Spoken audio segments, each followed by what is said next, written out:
¿Qué harías si el objeto que usas para bendecir cada noche resulta ser una trampa demoníaca? Imagina el frío del metal en tu mano, un consuelo familiar que se convierte en el epicentro de tu peor pesadilla. Este crucifijo no es un simple símbolo de fe, es una llave forjada en un fuego que no es de este mundo. Y el diario secreto del padre Lucas es el único testamento de la puerta que abrió y de las razones por las que jamás pudo volver a cerrarla.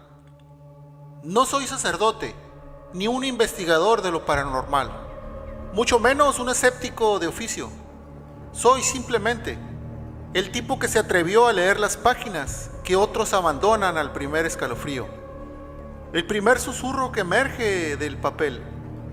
Si llegaste hasta aquí, no es por casualidad, es porque sentiste ese golpecito helado en el pecho cuando escuchaste las palabras crucifijo maldito.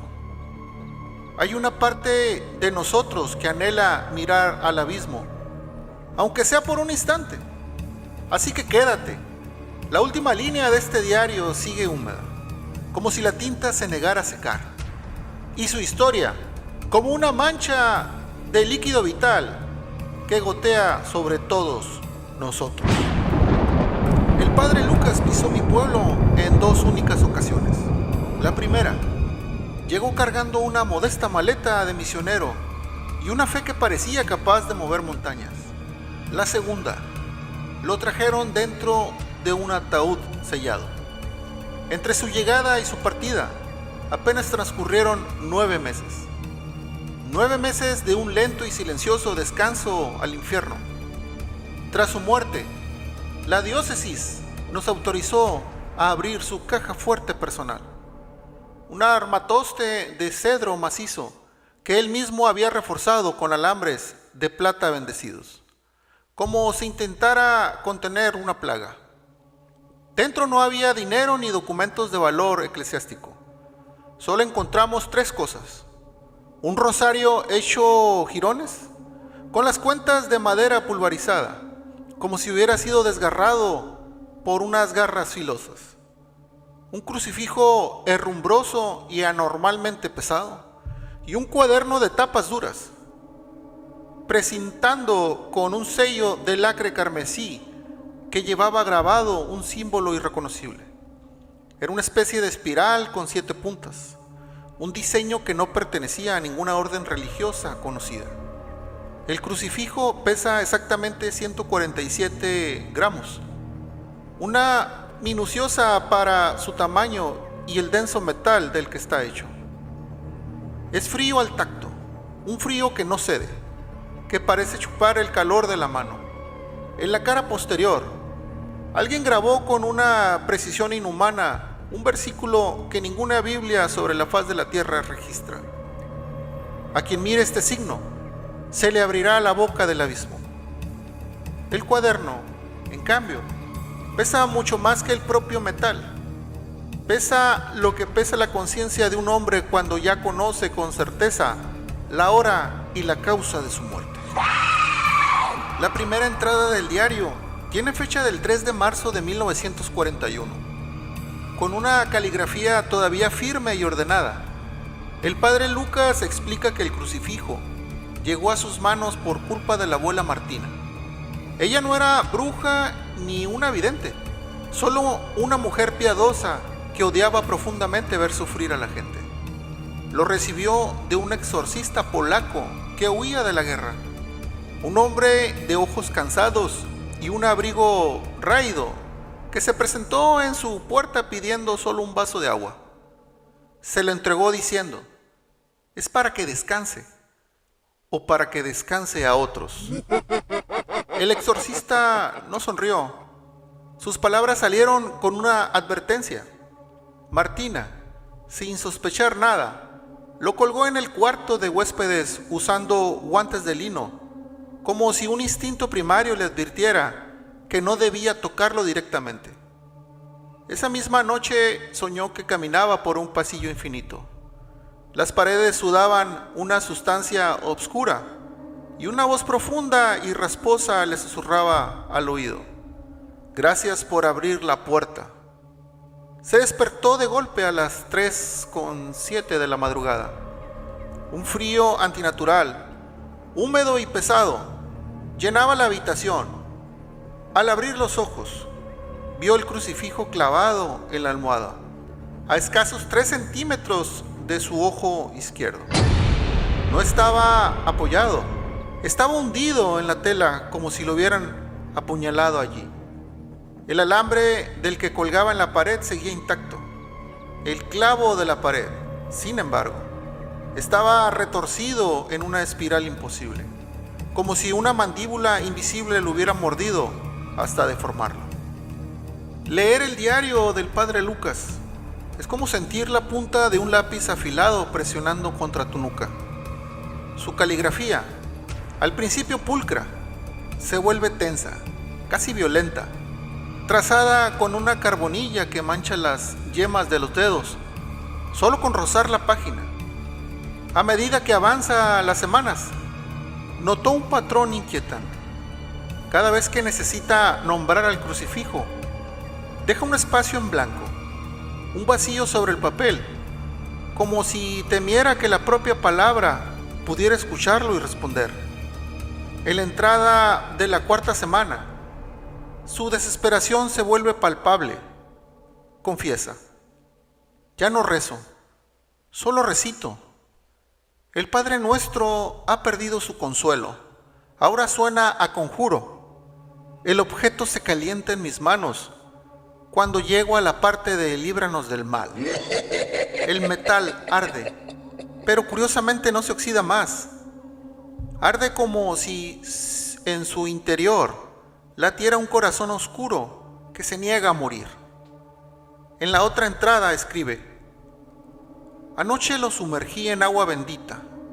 El agua no hirvió, como en las historias, simplemente se oscureció, se volvió turbia, como si la santidad se disolviera en ella hasta desaparecer.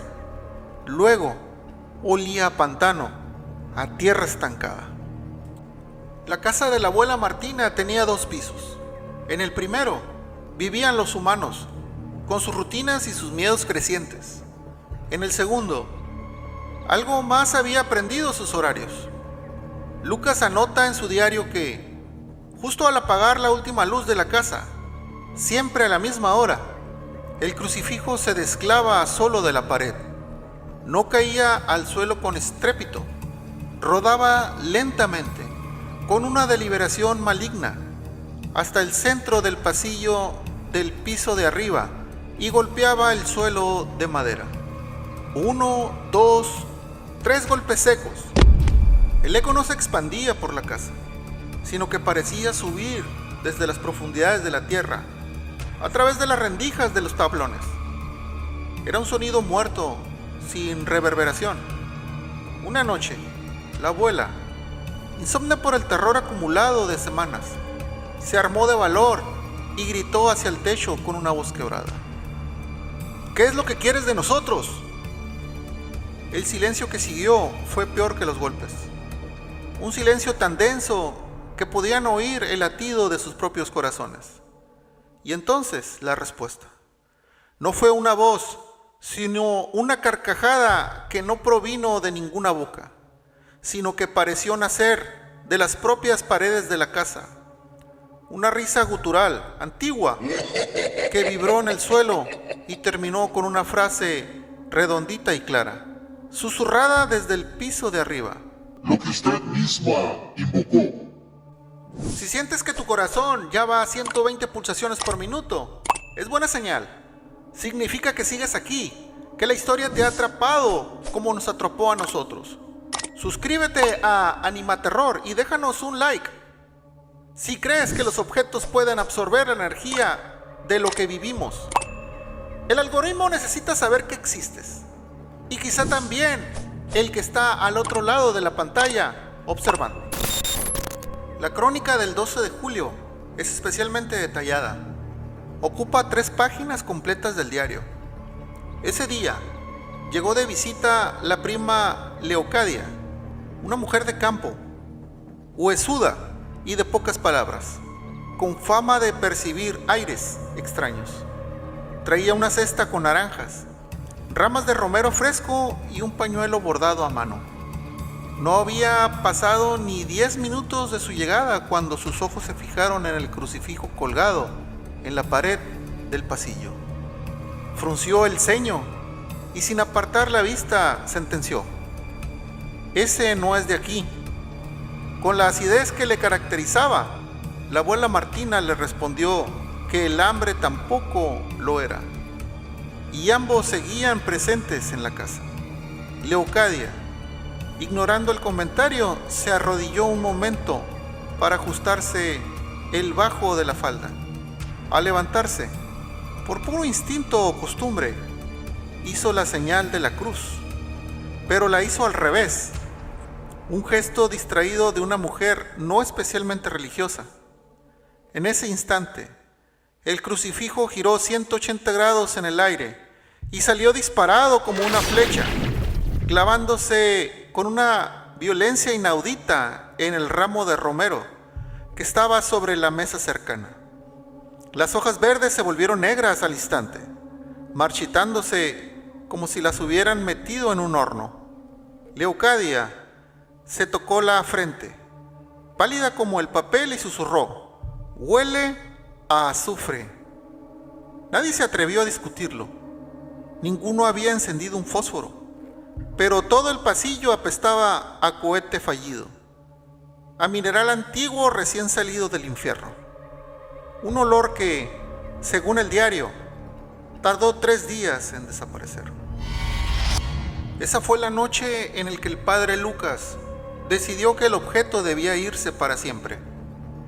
Esperó la madrugada, cuando la luna era una uña rota en el cielo.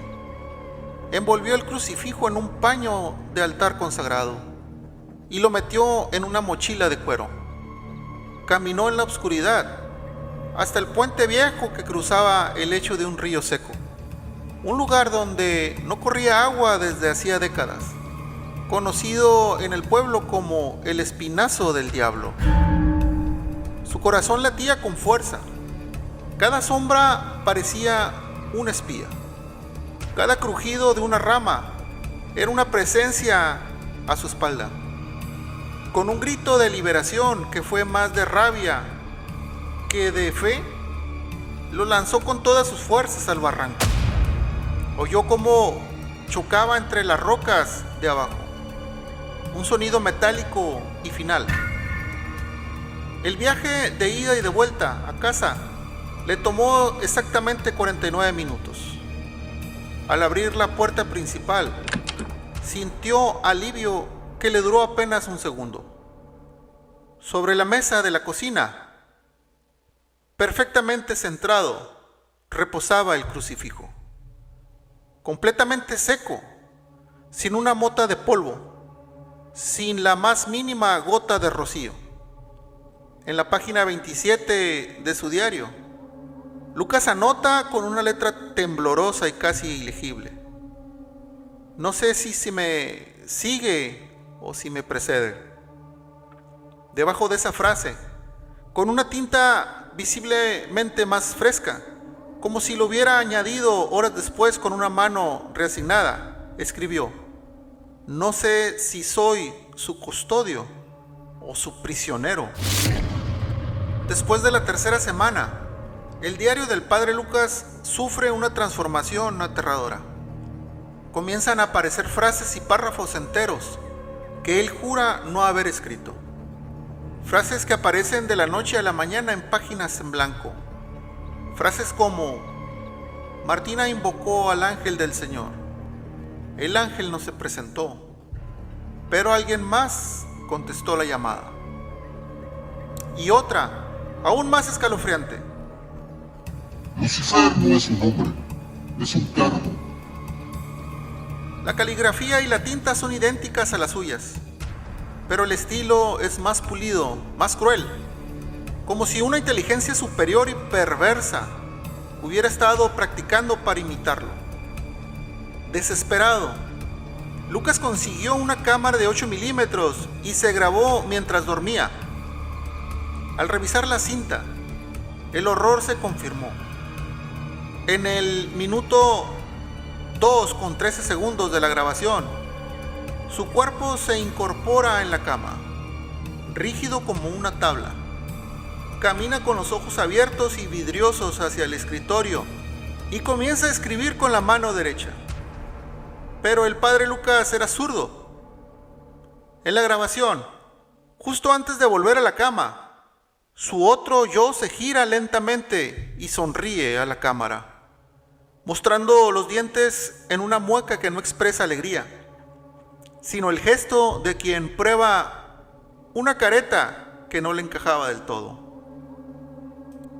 La última entrada coherente está fechada el 28 de agosto, con una caligrafía solemne y cuidada, como la de un hombre que escribe su propio epitafio.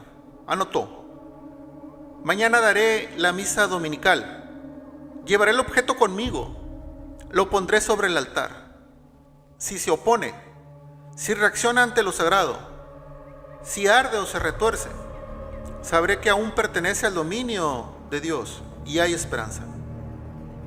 Si por el contrario se queda callado, sabré que ya le pertenece al otro.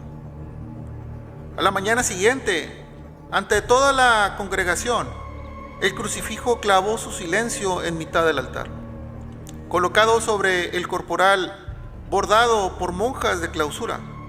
No se movió, no emitió calor, simplemente observó. Durante la lectura del Evangelio, la voz del padre Lucas tartamudeó por primera vez en su vida. En el momento de la plegaria, cuando debía decir, líbranos del mal, hizo una pausa tan larga que la iglesia entera contuvo la respiración. Y con una voz rota suplicó, líbranos de él. Un silencio sepulcral llenó la iglesia, seguido de un amén, susurrado por toda la congregación al unísono. Un amén que sonó a miedo compartido. La última sentencia de Lucas en esa página es brutal. El pueblo ya conoce el verdadero nombre del miedo. Al terminar aquella misa, el padre Lucas regresó a la iglesia, pálido y sudoroso. Abrió su diario para documentar lo ocurrido, quizás para notar su derrota final. Fue entonces cuando descubrió que la página 44 había sido arrancada con violencia. Solo quedaban jirones de papel enganchados a la espiral del cuaderno.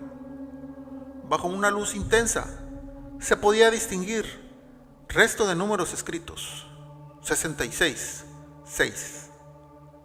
La página 45, la siguiente, seguía en blanco, pero bajo la luz se podía ver la marca húmeda de una escritura que aún no existía. La presión de un texto que estaba por manifestarse, como si las palabras estuvieran sangrando desde el futuro hacia el presente. El diario parecía estar adelantándose a su propio futuro, escribiendo un destino del que ya se podía escapar. El padre Lucas murió el 14 de septiembre, solo 2 semanas después de aquella misa. Lo encontraron en su habitación, sentado en su escritorio, con la pluma en la mano y el diario abierto en una página en blanco. El funeral fue privado y apresurado. La familia aterrada temía que el crucifijo volviera a manifestarse. El informe oficial del forense dictaminó un paro cardíaco masivo. Sin embargo, el médico, un viejo amigo del pueblo, añadió una nota personal, casi ilegible, al margen del documento. Pude hablar con su nieto años después. Me contó que su abuelo nunca superó aquel caso. La nota decía que el cadáver tardó 36 horas a empezar a enfriarse, que la piel del sacerdote lucía extremadamente tersa, sin una sola arruga ni mancha de lividez cadavérica. El médico concluyó su nota privada con una frase escalofriante: no parece el mismo hombre. Es como una cáscara perfecta, pero vacía. Y en el diario, que fue hallado dentro del ataúd, junto al cuerpo, apareció una nueva y última línea, escrita con la misma tinta húmeda que presagiaba el futuro. La muerte es un trámite, no una salida. El testamento del padre Lucas fue tan breve como perturbador. En su única cláusula sobre sus posesiones decía: el crucifijo no se entrega, se devuelve. Nunca especificó a quién ni cómo. La casa de la abuela Martina se vendió en menos de 2 semanas. Los nuevos propietarios, una familia joven y moderna de la ciudad, quitaron lo improvisado del altar de Lucas, pintaron todas las paredes de un blanco impoluto y pusieron luces LED en los pasillos. Exactamente a los 40 días de mudarse, la maestra de la hija de la menor, una niña de 7 años, llamó a los padres. La niña había empezado a dibujar cruces invertidas en todos sus cuadernos, con una precisión y una simetría inapropiadas a su edad. Los padres rieron nerviosos. Es solo una frase, cosas de niños.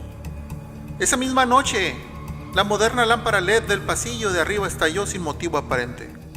Los fragmentos de vidrio, al caer al suelo de madera, no se esparcieron al azar. Formaron una perfecta y deliberada cruz.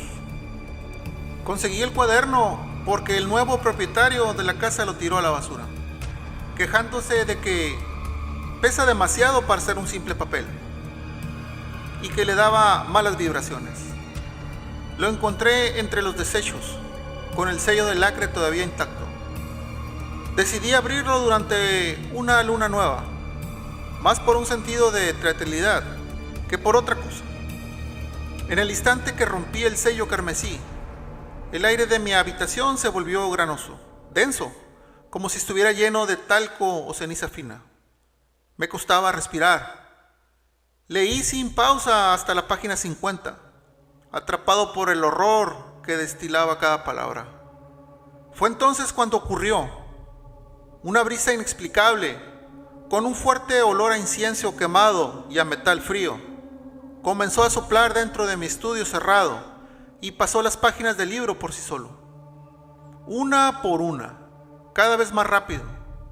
Al llegar a la última hoja escrita, el diario se cerró de golpe con una fuerza que me hizo saltar hacia atrás y golpeó la mesa con un sonido sordo. Final. No he podido volver a abrirlo desde entonces, pero en la cubierta de cuero, donde antes no había nada, ahora hay una frase grabada a fuego, como si un hierro al rojo vivo la hubiera marcado desde adentro. Quien lea hasta aquí ya forma parte del relato. Esta mañana estaba sobre mi escritorio. No lo traje yo, no estaba cuando me fui a dormir. Vivo en un 7º piso. Cierro la puerta con 2 cerraduras y tengo un perro que ladra a la mínima brisa. El perro no ladró, estaba acurrucado en un rincón temblando. Y a pesar de todo, ahí estaba, el crucifijo de 147 gramos, tibio al tacto, como si unas manos acabaran de soltarlo. He decidido contar esta historia porque el diario, aunque cerrado, me ha dado una fecha límite, una última advertencia. Anoche soñé con una frase. La oí susurrada en mi oído. Cuando el eco de mi nombre resuene en 10,000 bocas, el crucifijo finalmente volverá a casa. Cada persona que vea este video es una boca más. Cada vez que lo compartas, el eco se multiplica. Si me estás escuchando, si has llegado a este punto, ya has firmado. Tu eco se suma al mío. Si sientes que el corazón se te quiere salir del pecho, comparte este video. Es la única forma que tendremos de saber que aún estás entre los vivos, de contar cuántos somos ahora en esta historia. Suscríbete y activa la campana de notificaciones. El algoritmo de esta plataforma nunca duerme.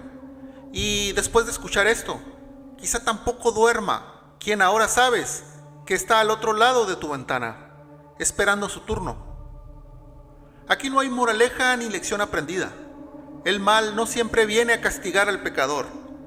El padre Lucas no murió por ser un ateo o un incrédulo. murió precisamente por lo contrario. Murió porque creyó que su fe era un escudo impenetrable, cuando en realidad debía ser una antorcha para ver en la oscuridad. El crucifijo sigue viajando, pasando de mano en mano, y a veces como una reliquia, otras como una evidencia de un crimen, pero siempre como una advertencia silenciosa. Así que si en un día, en el fondo de un armario o en una caja de objetos olvidados, aparece un crucifijo que no recuerdas haber comprado, uno que se siente extremadamente pesado y frío, piensa en esta historia. Y si la oscuridad te muerde y te atreves a mirar su reverso, puede que leas el versículo que no existe, hasta que, de pronto, exista solo para ti. Hasta aquí llega el relato. El resto, el final de la historia, ya no depende de mí, sino de cuántas bocas más se atrevan a repetir el eco.